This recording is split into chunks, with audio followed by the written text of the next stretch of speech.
I remember the exact moment I stopped believing in my own son.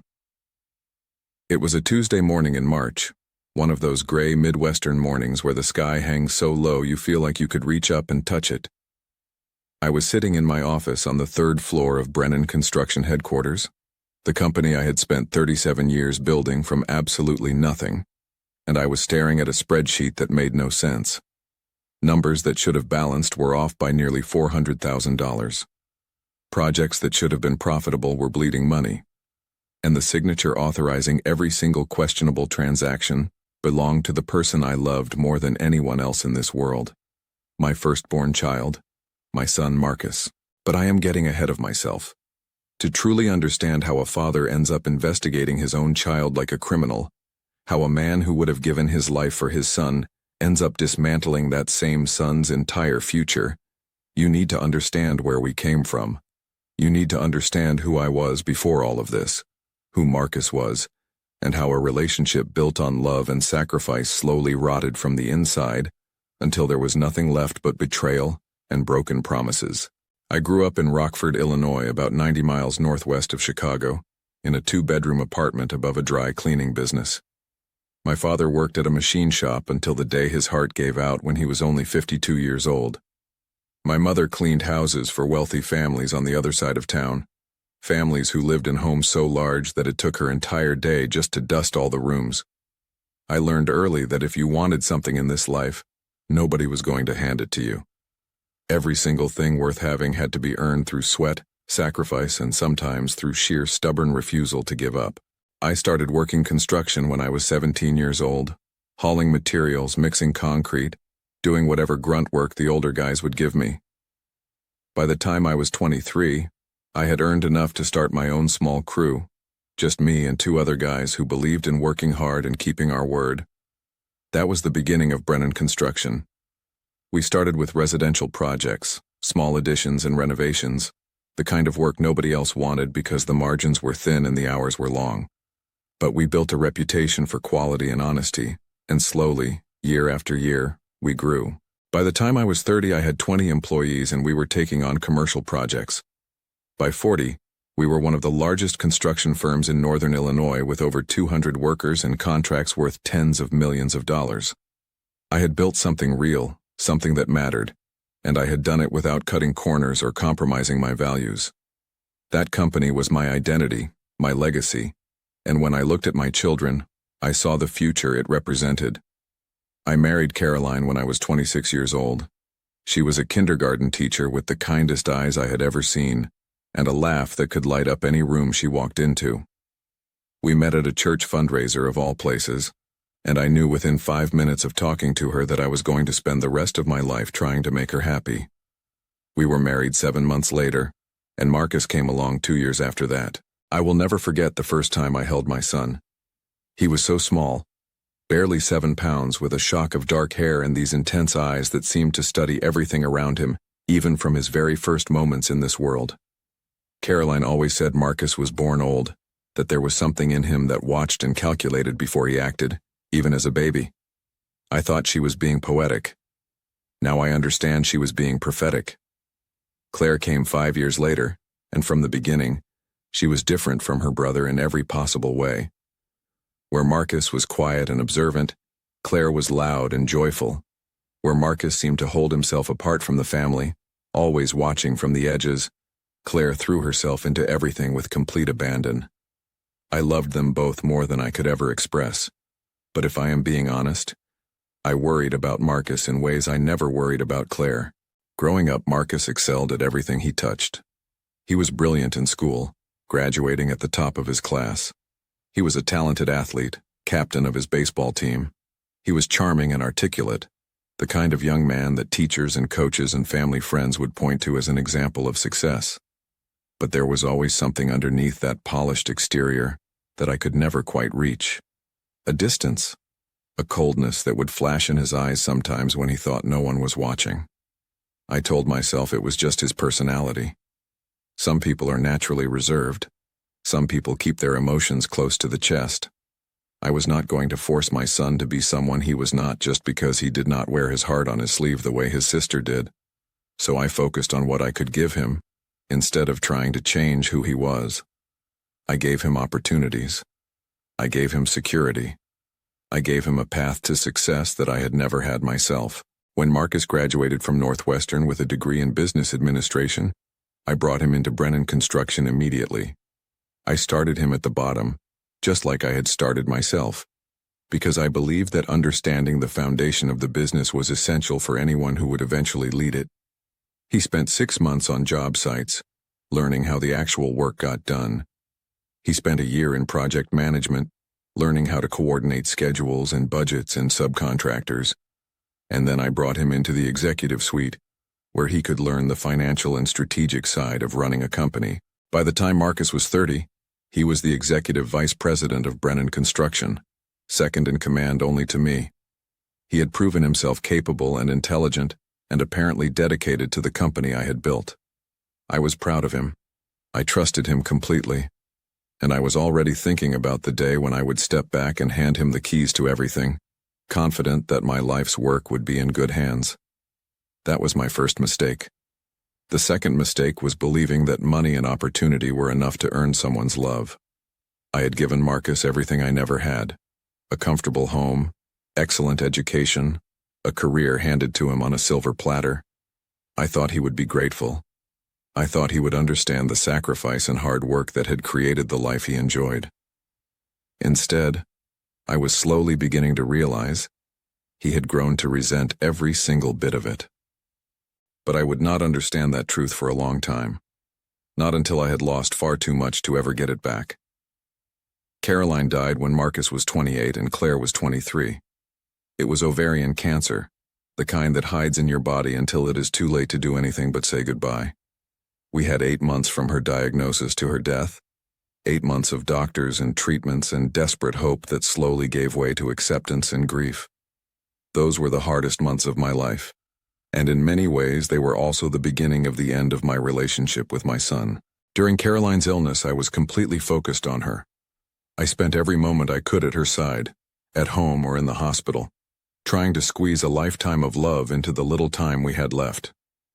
Claire was the same way, driving up from Chicago where she was working as a nurse to spend every weekend with her mother, holding Caroline's hand through chemotherapy, reading to her when she was too weak to hold a book herself. But Marcus was different. He visited, of course, but his visits were brief and uncomfortable.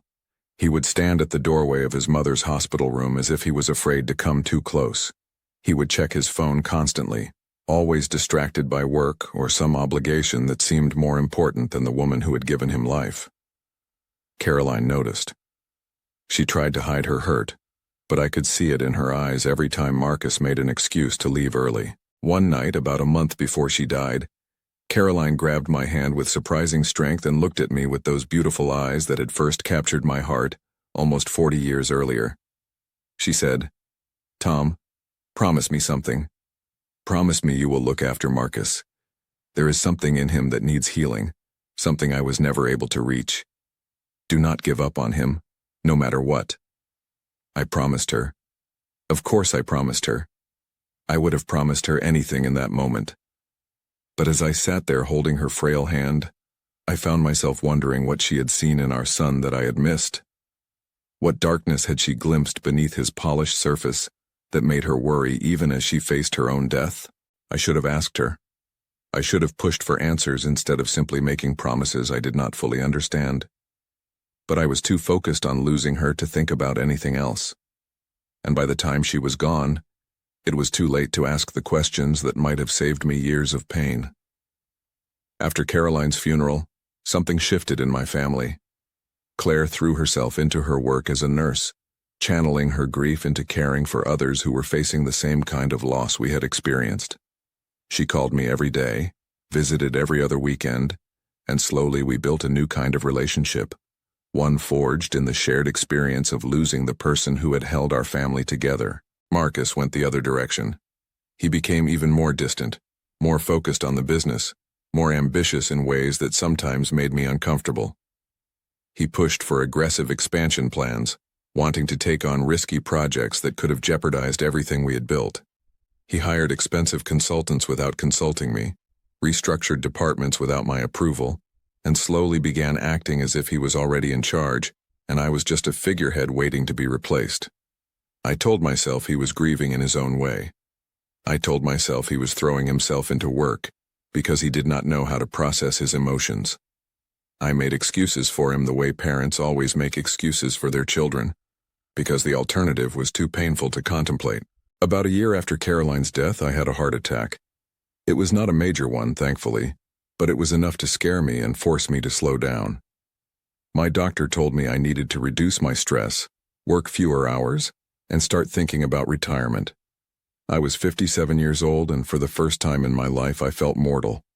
I felt like the clock was ticking, and I needed to make sure everything was in order before my time ran out. That was when I made the decision to formally begin the succession plan for Marcus to take over Brennan Construction. I hired lawyers and financial advisors to structure the transition. I announced to the company that Marcus would be taking on more responsibilities, and that I would be stepping back gradually over the next 5 years. Everyone congratulated us. Everyone said how wonderful it was that the company would stay in the family. Everyone treated it like a celebration. Only Claire seemed concerned. She came to visit me one weekend not long after the announcement, and after we had dinner and talked about everything else, she got very quiet and then said something that stayed with me. "Dad, are you sure about this? About Marcus?" I asked her what she meant. She hesitated, then said, "I do not know. It is probably nothing. But sometimes when I am around him, I get this feeling. Like he is wearing a mask. Like the person he shows the world is not the person he really is underneath." I told her she was being dramatic. I told her that Marcus was her brother, and he loved us, and we needed to support him. She did not argue with me, but I could see that she was not convinced. And somewhere deep down in a place I did not want to acknowledge, I felt a flicker of doubt myself. I should have listened to her. I should have paid attention to that flicker. Instead, I buried it and moved forward with my plan to hand my empire to my son. The next 2 years were strange. On the surface, everything seemed fine. Marcus took on more responsibility and appeared to handle it well. Our revenue continued to grow, our projects were completed on time, and our reputation in the industry remained strong. But there were small things that started bothering me. Discrepancies that did not quite add up. Decisions that seemed odd when I looked at them closely. Employees who suddenly left without explanation, some of them people who had been with the company for decades. Sandra Reyes, our chief financial officer, came to see me about 18 months after I had announced my retirement plan. Sandra was one of the most capable people I had ever worked with. Someone who had been with Brennan Construction for almost 15 years and who I trusted completely. She was the kind of person who never brought a problem to you unless she had already tried everything to solve it herself. She sat down in my office and closed the door, which was unusual. Then she said, "Tom, I need to talk to you about some irregularities I have been finding in our financial records." My stomach dropped. "What kind of irregularities?" Sandra pulled out a folder thick with printouts and spreadsheets. "Over the past 18 months, we have had nearly $200,000 in expenses that do not match any authorized projects or purchases. The money went out through approved channels, but when I trace where it actually went, it disappears into shell companies and accounts that I cannot identify." I stared at the papers she was showing me, trying to make sense of the numbers. There must be an explanation. A bookkeeping error, maybe. Something got miscoded. "That is what I thought at first," Sandra said. So I dug deeper. "Tom, the authorization codes used for these transactions belong to Marcus, and only Marcus." I felt the room tilt slightly, like the floor had suddenly become unstable. "That is not possible. Marcus would never steal from his own company. There has to be another explanation." Sandra looked at me with something like pity in her eyes. "I am not saying he stole anything. I am saying I found something that needs to be explained, and I thought you should know before I brought it to anyone else. You are still the CEO. You are still in charge. Whatever this is, you deserve to know." I thanked her for bringing it to me. I told her I would look into it personally and asked her to keep the information confidential until I had a chance to investigate. She agreed, though I could see the doubt in her expression. She knew something was wrong. She just did not want to be the one to say it out loud. After she left, I sat alone in my office for a long time, staring at those papers. $200,000. That was nothing compared to the size of our operation, a rounding error in our annual revenue. But it was not the amount that disturbed me. It was the pattern, the secrecy, the shell companies that seemed designed specifically to hide where the money was going. I tried to talk myself out of my suspicions. Marcus was my son. He had everything he could ever need. Why would he steal from a company that was already going to be his? It made no sense. There had to be an innocent explanation. But that night, for the first time in my life, I could not sleep because I was afraid of what my own child might have done. I decided to investigate quietly. I did not want to accuse Marcus of anything without proof. I did not want to damage our relationship over what might turn out to be a misunderstanding. So I started paying closer attention to the financials myself, something I had let slip as I had handed more responsibility to my son. What I found over the next several weeks terrified me. The $200,000 that Sandra had identified was just the beginning. As I dug deeper, following threads that most people would have missed, I discovered a pattern of financial manipulation that went back almost 3 years, to just after Caroline died. Money was being funneled out of the company through a complex web of fake vendors, inflated invoices, and phantom projects. Some of it was being used to fund investments in other companies that Marcus apparently owned through proxies. Some of it was simply disappearing, presumably into accounts that I could not access. By my calculations, Marcus had taken nearly $1.5 million from Brennan Construction over the past 3 years. He had done it slowly, carefully, in amounts that would never trigger automatic scrutiny. He had exploited the trust I had placed in him, using his access to our systems and my faith in his integrity to steal from the company I had spent my entire life building. But that was not even the worst part. As I investigated the financial records, I started noticing something else. Decisions Marcus had made that seemed designed not to grow the company but to weaken it. Contracts he had turned down that would have been profitable. Talented employees he had driven away with impossible demands or manufactured conflicts. Major clients who had been offended or mistreated and taken their business elsewhere. I pulled the numbers on our performance over the 3 years since I had announced my retirement plan and compared them to industry benchmarks. We should have grown by at least 30% based on market conditions and our reputation. Instead, we had barely grown at all. In some areas, we had actually declined, and every single decision that had contributed to that stagnation could be traced back to Marcus. It was then that I realized something that broke my heart in ways I cannot fully describe. My son was not just stealing from me. He was not just betraying my trust. He was actively trying to sabotage the company, to weaken it, to destroy everything I had built. But why? What possible reason could he have for wanting Brennan Construction to fail? I found the answer in the last place I expected to look, in my own will. After my heart attack, I had updated my estate plan with the help of my lawyers. I had structured things so that Marcus would inherit the company upon my death, but only if the company was still viable and operating. If the company was bankrupt or had been sold or dissolved, my estate would be divided equally between Marcus and Claire, with the liquid assets going 50-50. In other words, Marcus stood to inherit far more if the company failed than if it succeeded. If I died, and the company was still operating, Marcus would get the business but would have to continue running it, dealing with employees and clients and all the headaches that came with being a CEO. He would have the responsibility without the freedom.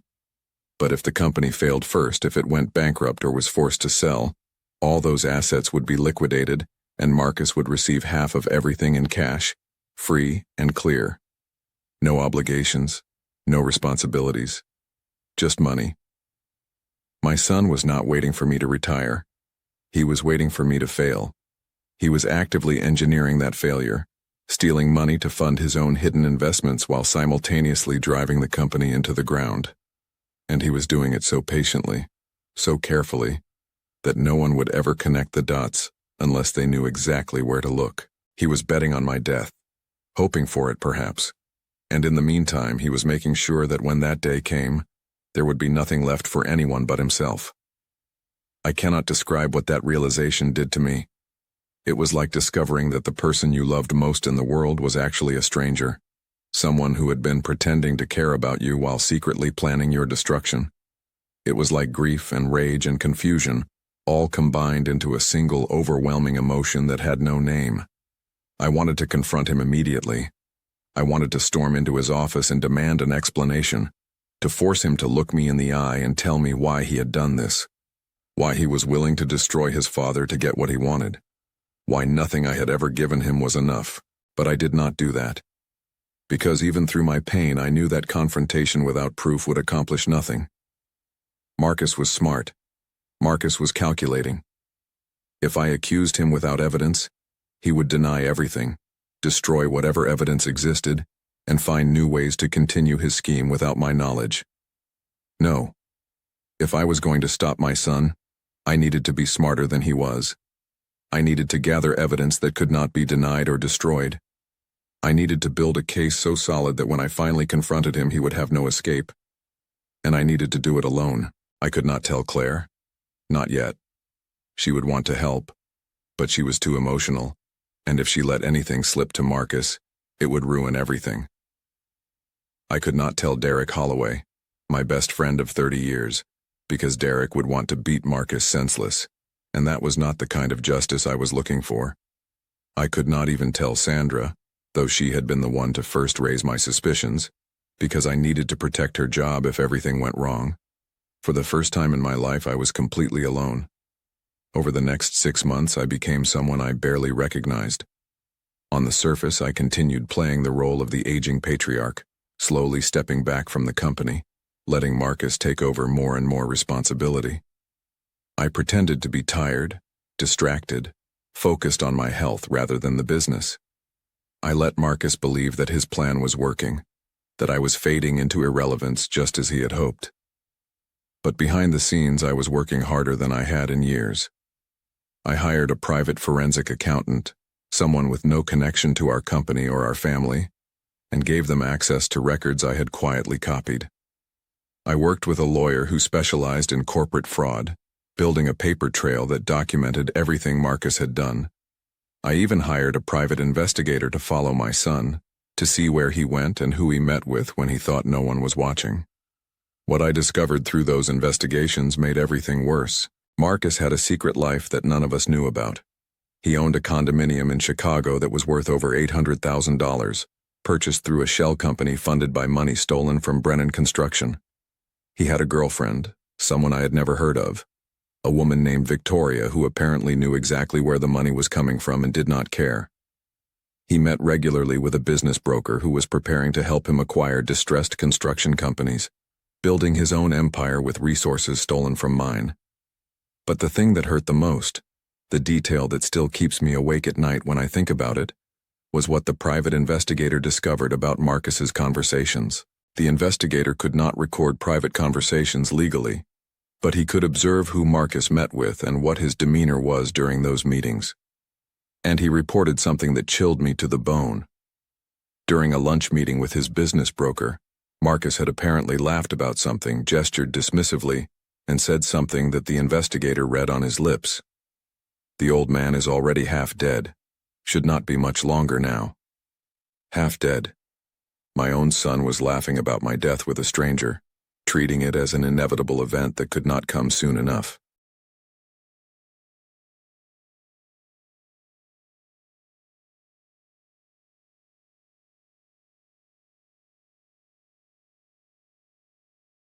When the investigator told me that, I had to leave the room.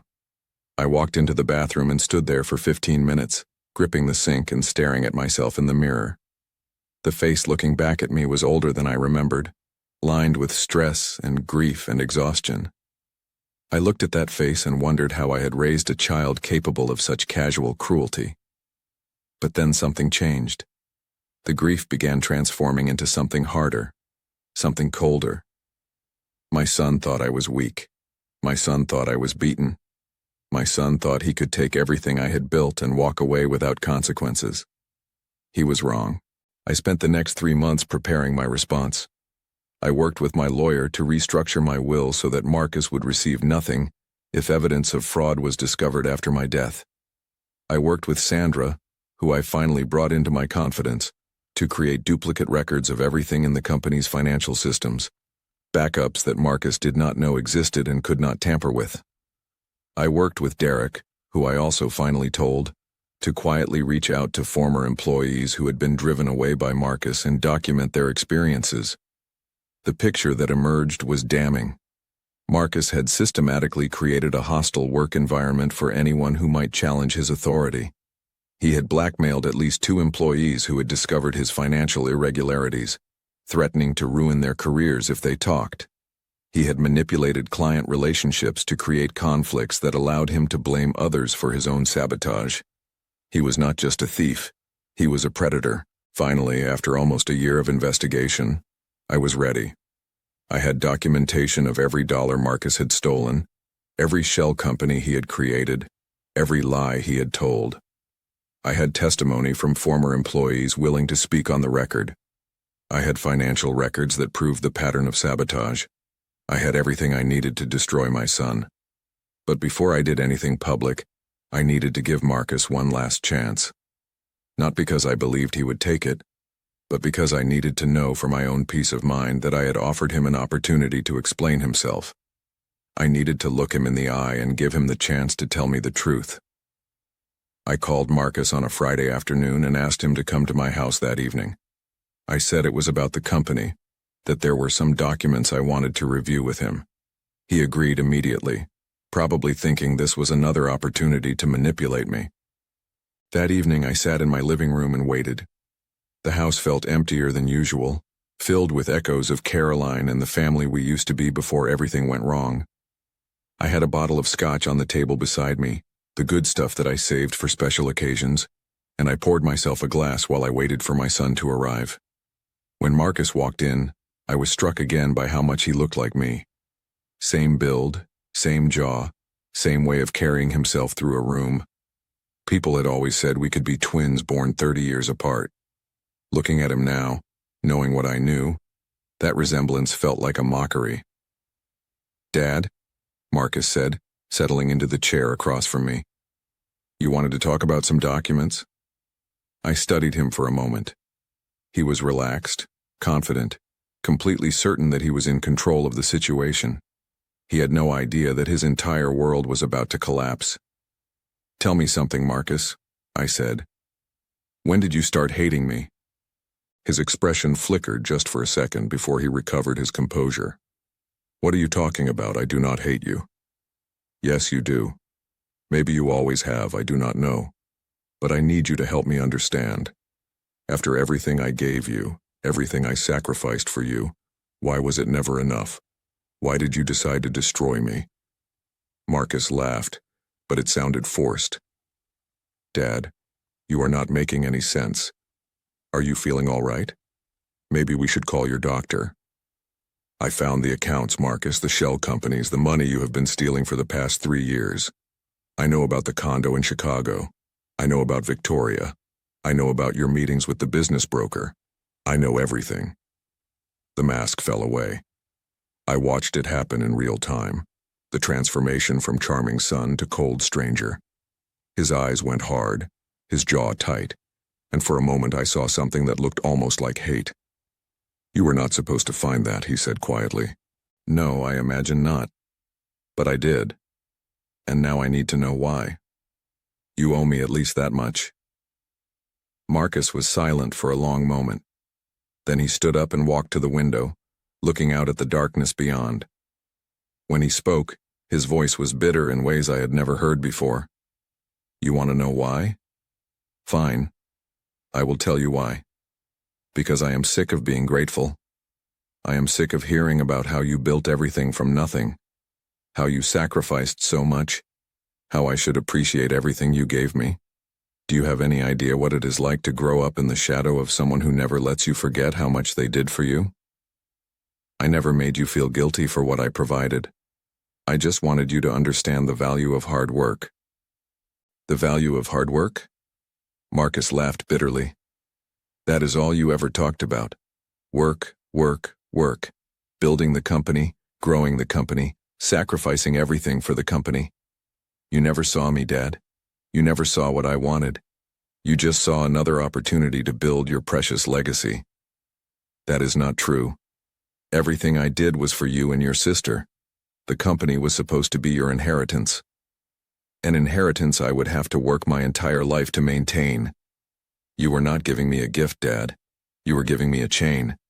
You expected me to spend the rest of my life running this company exactly the way you ran it, living up to your standards, following your rules.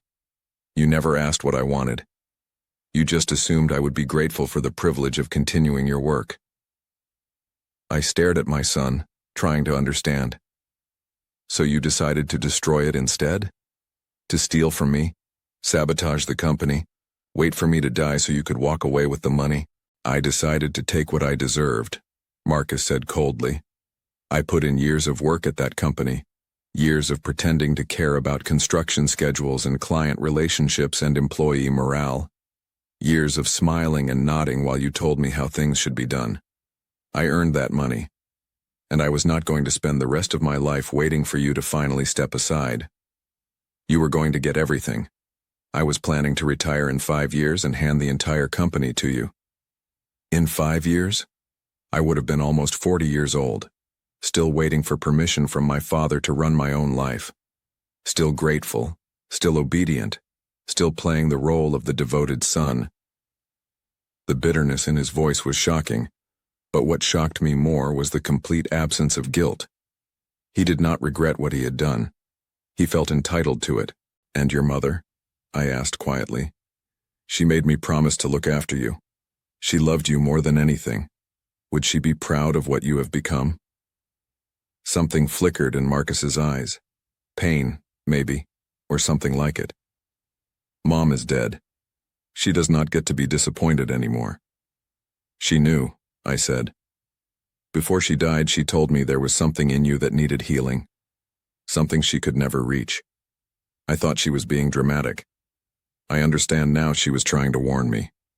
Well, it does not matter now, Marcus said, turning back to face me. You know everything. So what happens next? Are you going to call the police? Have your own son arrested? I could. I have enough evidence to put you in prison for a very long time. Fraud, embezzlement, probably some other charges I have not even thought of yet. But you will not, Marcus said, a hint of his old confidence returning. Because I am your son. Because you made a promise to Mom. Because deep down, you still hope I will change, that this is just a misunderstanding, that we can work things out like a normal family. I looked at my son, really looked at him, and I felt the last traces of hope die inside me. He was right that I had loved him. He was right that I had made promises. But he was wrong about what I was willing to accept. You are right that I will not call the police, not tonight anyway. But that is not because I believe you deserve mercy. It is because public prosecution would destroy the company and hurt the hundreds of employees who depend on it. They are innocent. They should not have to suffer because of your greed. So what then? A stern lecture? A reduction in my inheritance? I can live with that. No, I said quietly. You are going to leave. Tonight. You are going to resign from Brennan Construction first thing Monday morning, citing personal reasons. You are going to sign over the condo and all of your hidden accounts to a fund that will compensate the company for what you stole. And you are going to disappear from my life completely. Marcus actually laughed. And if I refuse? You said yourself you will not call the police. If you refuse, I will call every client we have ever worked with and every business partner in the industry. I will share the evidence I have gathered with trade publications and business journalists. I will destroy your reputation so thoroughly that you will never work in construction or any related field again. And then, after the company has absorbed the damage, I will call the police anyway. You would not do that. The scandal would hurt you too. I am 61 years old with a bad heart. My wife is dead. My son is a stranger. What exactly do you think I have left to lose? Marcus stared at me, and I watched the realization spread across his face. He had gambled on my love, on my weakness, on the hope that a father would never truly destroy his own child. And he had lost. "You have until Monday morning to make your decision," I said. "After that, the choice is out of your hands." He left without another word. I sat in that empty living room for hours after he was gone, drinking scotch and staring at the darkness where my son had stood. I had won, technically. I had beaten him. But it did not feel like victory. It felt like loss. It felt like grief. Monday morning arrived, and true to my word, I was ready to execute whatever action was necessary. But at 8 o'clock, my assistant called to tell me that Marcus had emailed his resignation to the entire company. He cited personal issues requiring his immediate attention and thanked everyone for the opportunity to work together. It was perfectly professional, perfectly civilized, and completely empty. By noon, I had received documentation from Marcus's lawyer confirming that the condo in Chicago and all associated accounts were being transferred to Brennan Construction to settle what the lawyer delicately called a family financial dispute. It was not a full admission of guilt, not something I could use in court, but it was enough. It was my son finally facing consequences for his actions. I thought that would be the end of it. I thought Marcus would disappear into whatever life he had planned, and I would never have to see him again. I thought the wound would heal, eventually, and I would find some kind of peace. I was wrong. About 3 months after Marcus resigned, I got a phone call from Claire. She was crying so hard that I could barely understand what she was saying, but eventually I pieced together the story. Marcus had contacted her. He had told her that I had forced him out of the company over a minor financial disagreement. He had told her that I had threatened him, that I had been cruel and vindictive, that I had chosen the company over my own child. He had asked Claire to talk to me, to intervene, to help repair the relationship. He was still manipulating. Even after everything, he was still trying to turn the people I loved against me. I drove to Claire's apartment that afternoon and told her the truth. All of it. The theft, the sabotage, the shell companies, the conversations about hoping I would die. I showed her the documentation I had gathered, the evidence I had used to force Marcus out. I let her read it for herself, and I watched her face go from disbelief to horror to grief. When she finished, she looked at me with tears streaming down her face and said, "I am so sorry, Dad. I had no idea. I knew something was wrong with Marcus, but I never imagined it was this bad." "Neither did I told her. "And I am sorry you had to learn it this way." "What happens now?" "Now we move forward. The company is safe. The employees are protected. Marcus made his choices, and he has to live with the consequences. All we can do is focus on the people who actually deserve our love and loyalty." Claire hugged me then, holding on tighter than she had since she was a little girl. And for the first time in months, I felt something other than pain and anger. I felt hope. The next year was about rebuilding. I promoted Sandra to Chief Operating Officer and gave her the authority to run the day-to-day operations while I focused on recovery. I brought in new talent to replace the people Marcus had driven away, and I worked to repair the relationships with clients and partners that had been damaged. Slowly, the company began to heal. Our revenues stabilized, then started growing again. The culture improved. People started smiling again, joking in the hallways, feeling proud to work at Brennan Construction. I also rebuilt my relationship with Claire. She started visiting more often, calling every day, including me in her life in ways that Marcus had never bothered to do. She introduced me to her boyfriend, a kind young man named Michael, who treated her with the respect she deserved. They got engaged a few months later, and for the first time in years, I had something happy to look forward to. Derek remained a constant presence, checking on me regularly, making sure I was taking care of my health and not working too hard. He never said much about Marcus, respecting my need to process the loss in my own way. But occasionally, after a few beers, he would shake his head and say, "I always knew there was something off about that boy. I just never thought he would actually do something about it." I did not hear from Marcus directly for almost 2 years, but I heard about him through industry contacts and the occasional article in trade publications. He had started his own construction consulting firm, apparently legitimate this time, and was building a reputation for himself in the Chicago market. He never tried to contact me or apologize for what he had done. He simply moved on, as if our entire relationship had been nothing more than a temporary inconvenience. Then, about 18 months after his resignation, I received a letter. It was from Victoria, the girlfriend the private investigator had discovered. The letter was short and bitter. She had broken up with Marcus after discovering that he had been using her as a cover for his financial schemes, that he had never actually loved her. She wanted me to know that Marcus was not just a thief, but a user, someone who treated everyone in his life as a tool to be exploited and discarded. She also shared one final detail that put everything into perspective. Marcus had told her during one of their arguments that he had never forgiven his mother for dying. He blamed Caroline for leaving him, for abandoning him when he still needed her, and he blamed me for surviving, for being the parent who was still alive when the one he actually loved was gone. All of his resentment, all of his schemes, all of his betrayal had grown from that single wound. He was not a monster.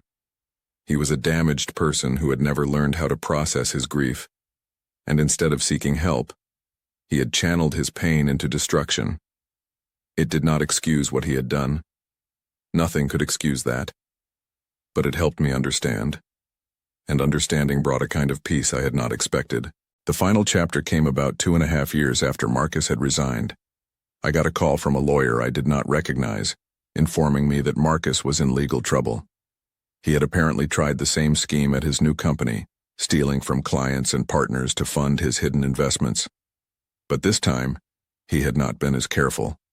Someone had caught him, and they had not been as forgiving as I had been. Marcus was facing multiple felony charges for fraud and embezzlement. He was looking at significant prison time, and according to the lawyer, he had asked if I might be willing to provide a character reference or testify on his behalf. I thought about that request for a long time. Part of me, the part that still remembered the baby I had held in my arms 34 years ago, wanted to help him, wanted to give him one more chance, one more opportunity to change. But I knew that helping him now would only enable him to continue hurting people. It would send the message that there were no real consequences for his actions, that someone would always be there to rescue him from the results of his own choices. So I called the lawyer back and gave my answer. No, I would not provide a character reference. I would not testify on his behalf. If Marcus wanted to share my evidence of his past crimes with the prosecutor, that was his choice. But I would not be part of any effort to minimize his responsibility for what he had done. The lawyer thanked me for my time and hung up. I never heard from him or from Marcus again. I learned later that Marcus had pleaded guilty to reduced charges and received a sentence of 4 years in federal prison. His assets were seized to compensate his victims. His consulting firm was dissolved. His reputation, which he had worked so hard to build after leaving Brennan Construction, was completely destroyed. I wish I could say I felt nothing when I heard that news. I wish I could say I had achieved the kind of detachment that lets you watch your child's destruction without feeling anything at all. But the truth is that I cried. I cried for the son I thought I had raised, the relationship I thought we had, the future I had imagined for both of us. I cried for the waste of it all, the pointless destruction of 2 lives that could have been so much more. But I also felt something I had not expected. Relief. It was over. Marcus would face real consequences for his actions. He would have time to reflect on the choices he had made. And maybe, just maybe, he would come out the other side as a better person. I do not know if that will happen. I do not know if I will ever see my son again, or if he will ever truly understand what he did to me and to our family. But I know that I did everything I could. I gave him every opportunity. I offered him mercy even when he did not deserve it. And when mercy failed, I held him accountable. That is all any parent can do. Today, as I sit in my office at Brennan Construction, looking out at the company I built from nothing, I feel a sense of peace that I never expected to find again. The company is thriving. Claire is married now, expecting her first child, my first grandchild. Derek still comes by every week to check on me and share a beer. Sandra runs the day-to-day operations with an efficiency that puts my best years to shame. And me? I am still here. Still working. Still building. Still refusing to give up. My heart is not what it used to be, and my body reminds me every day that I am not young anymore. But I wake up each morning with a sense of purpose that Marcus tried to take from me and failed. He wanted me to fail. He waited for it, planned for it, bet his entire future on it. But I did not fail. And now, finally, I can say that without feeling any guilt or grief. I did not fail. Marcus failed himself. He failed his mother's memory. He failed the family that would have given him everything if he had just been patient enough to accept it. And in the end, he failed to understand the most important lesson I tried to teach him, that the things worth having in this life, the relationships, the reputation, the sense of purpose, cannot be stolen or bought or manipulated into existence. They have to be earned. I will never stop being his father. I will never stop hoping that someday he finds his way back to the person he could have been. But I have also learned to accept that hope and responsibility are two different things. I can hope for his recovery without taking responsibility for his choices. I can love the child I raised while holding the man he became accountable for his actions. That is the only kind of peace available to a father in my situation. And after everything I have been through, it is enough. When Caroline made me promise to look after Marcus, I do not think she imagined it would mean what it ended up meaning.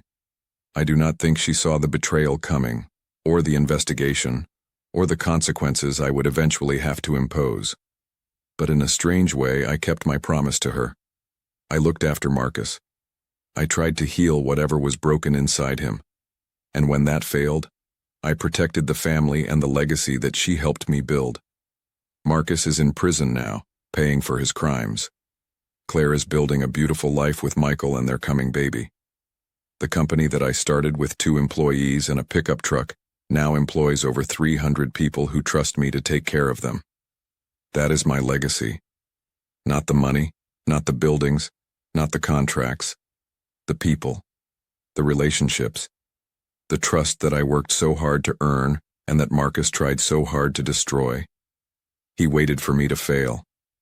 And instead, I watched him fall. That is not revenge exactly. It is not justice in the clean, satisfying way that word usually implies. It is something messier, something more human. It is a father doing the hardest thing any parent can do, letting go of the child he loved and accepting the person that child chose to become. I think Caroline would understand. I think wherever she is, she knows that I kept my promise the only way I could. And I think, in the end, that is all any of us can hope for.